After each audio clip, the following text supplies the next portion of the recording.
Hello guys, welcome back. I'm CJ. In this video, actually you know right, so let's start. Actually please bear if the video and audio is not sync because I usually record video in OBS and audio in Audacity, but today I'm showing you Audacity, right? So I'm giving a voiceover, so please bear. Give some silence for some seconds in the starting or ending so you can get a noise profile. You will know what is that in some seconds. So first click on effect and go to noise reduction and click get noise profile. And now double click or press Ctrl A.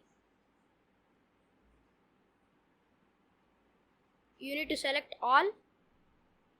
Again go to effect and noise reduction and click on OK. And you can see some lines reduced, right? That's because some disturbing noises has been removed.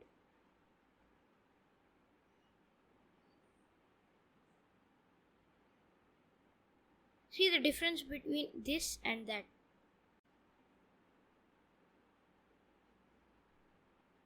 If you hear the same disturbances again, just repeat the process. Bye.